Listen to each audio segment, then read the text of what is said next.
Hi, this is Tara for HealingCrystals.com. Hi, this is Lourdes for HealingCrystals.com. Today we want to talk to you about crystals that you can use to connect with angels. That's a very popular topic on our website and on our Facebook page. And a lot of the information that we're going to talk about today, you can use our beginners page as a reference guide to go back and take a look. You know, we're hoping to use this video as a part of the information that you'll find on the beginners guide about connecting with angels. So it's another form of resource. And sometimes, you know, some of us are more visual and you like to actually see something, you know, rather than just read about it. So that's what we're going to be doing here today for you. It's called the Beginner's Reference Guide. It's on the left-hand menu of our website. On the home page. So if you go to HealingCrystals.com and you search down, it's probably 2/3 of the way down. Right. It's called the Beginner's Reference Guide. And then once you get there, you'll see a bunch of different sections. And there's one right there that says Connecting with Angels or Crystals and Angels. You click on that and boom, there's lots of information, including our new video. Yes. Okay. So the first part of this that we're going to talk about is communicating with your angels. You know, I think communicating with angels, but besides it being something that can really be so beneficial for you, I think it's a lot easier than people realize, because that's what angels are. Angels are the messengers. Yes. You know, they're the messengers of higher beings, of higher consciousness. That is really their purpose above all others. So you have to remember, the angels want to connect with us. They want to speak with us. And all we need to do is find ways to open our energy to theirs. And I think that's how crystals can help you with that. So Lourdes, what do you like to do? For instance, if you were just interested in connecting with just any angel, what would you do? For any angel, you have a couple of different things you could do. Because I like to get names. And that's my personal preference. I like to use a pendulum, and I believe in one of Sonia's articles, you will find that she tells you to do this. You use a pendulum, and of course, what I always do is, you know, ask for your guides and angels for protection, just, you know, to play it safe. Then ask them, please show me the letters in the name of the angel, and say in order, because if you don't, they're just going to show you any mixture of orders. So let's say for my angel, please show me the first letter of my guardian angel, first name. Okay. Looks like it's going to G or F. It looks, for me, it looks like, ooh, let's see, it's F. For me, it's F. Okay. So it would be F. And then I would continue down till I get a name. And that's the easiest way for me to get a name. But if I'm just trying to connect with angels, I'm one of these hyper people who's not very good at meditating. So I take amethyst, a piece of amethyst, a sphere works very well. A druzy is a little harder, but I put them under my pillow. And I ask at night for them to send me messages. You don't want to put a druzy like that under your pillow. I'm just going to give you fair warning. Yes. It's a little uncomfortable. I've tried it. Very uncomfortable. I have tried it. I also have tried it. It's not a good idea. No. It isn't. Get a nice small piece. But you know what? For generic angels, I also like amethyst. I also like a lot of the crystals that are associated with angels. Yes. Angelite, celestite, seraphinite. And this is a perfect time to talk about our crystal cards. Right. You could take, rather than sleeping with an angelite under your pillow, and there's nothing wrong with that. You should always do what works best for you, what you're most comfortable with. You could sleep with this under your pillow. I actually like the cards. I like them for a couple of different ways. But another way that I like to use the cards when I'm connecting with angels is I like to carry them with me throughout the day. You know, like today I had a lot of running around to do, and it's very busy and stressful out there. So I will carry a card with me and ask my guardian angel, watch over me, help me, that kind of thing. And that's very good to use, like whether you're using the actual crystals or the cards, you could also carry the crystals with you as well.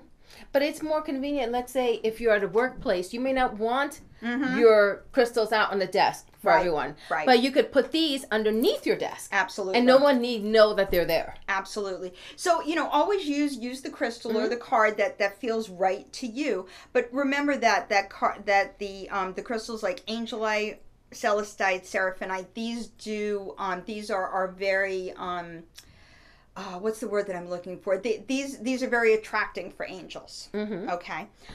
Now, if I, for instance, wanted to work with, I like to work with Raphael, who is one of the archangels. He's the healing archangel.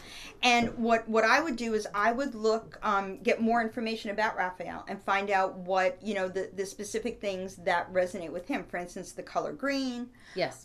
Wednesdays are his day. I believe it's a Wednesday. Yes, Wednesdays are his day. So, for instance, if I wanted to open myself to Raphael, or I wanted to call upon him to ask for assistance or guidance or something like that, what I would do is I would light a green candle.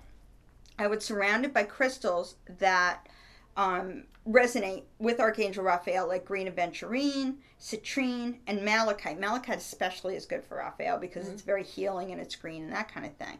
And then I would just, you know, like you, I'm not very good at meditating. I can only go for so long and I start to get, but I would just leave this sitting out and just kind of, you know, when I'm having my quiet time, if you will, just kind of say to myself, you know what, I'm open, Raphael, if you know, you can come and speak to me, and that kind of thing. So, and you could also do a grid. You were just mentioning, for example, you had all the makings of a grid. Can I touch? Yeah, oh, okay, yeah, of course. So, for example, you had in Don't here. Don't touch my crystal.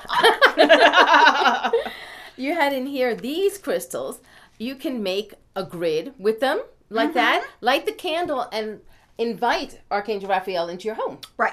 You know, you could do something that you could put the crystals around the candle. You don't even have to have the candle. If you want to use a crystal, you can. Absolutely. But whatever you'd like to do to bring him I know in. a lot of us like to use candles, and candles are very good. Of course, always be very careful around children, around pets. You don't want to leave it lit. You certainly don't want to leave it lit while you're meditating. You might fall asleep or something. You don't want that in a to heat-proof happen. container. Exactly. And you know, these things that we're talking about, besides communicating, they're also excellent for healing with the angels. You know, for instance, I know that you you felt a connection to Archangel Gabriel.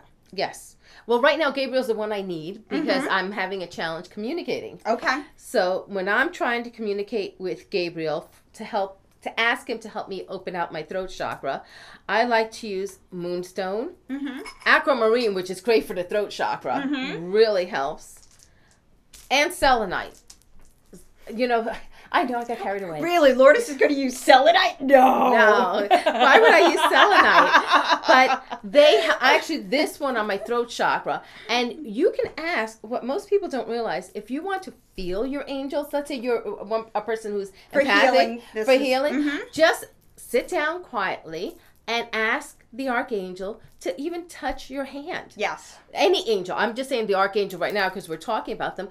But have that. You may feel a small touch on your hand. You may actually feel a breeze. You may feel heat. You may feel cold. You may feel a shot of electricity. It all works. What you need to find out is what works best for you. Right. Exactly. And what the crystals will do is they kind of like open up the lines of communication, and they set a nice kind of aura and atmosphere, thank you, for healing and for our guidance, our guardians to be able to help us. And that's what they want to do. So I think they, you know, they're very open to this. And, you know, you can feel their presence. To me, when I work with crystals, I really feel the presence of higher beings and higher spirits. So. And you could also use, one thing we didn't mention, angel shapes. Angel shapes are very good. We have a couple of them here. I have a rose quartz one here. Rose quartz is a wonderful crystal for working with angels. It has such a loving, vibrant energy. So don't, you know, just because we're mentioning a couple, if you have a crystal that works best for you, use that. You know, we're just mentioning our personal preferences. Absolutely. And again, please refer to our beginner's resource page. We've got lots of information there about angels. Yes. If you have any specific questions, you can always feel free to reach out to us at Healing Crystals. Yes. And I think that's it for angels. I think that's it. Thank you very much. Crystal blessings.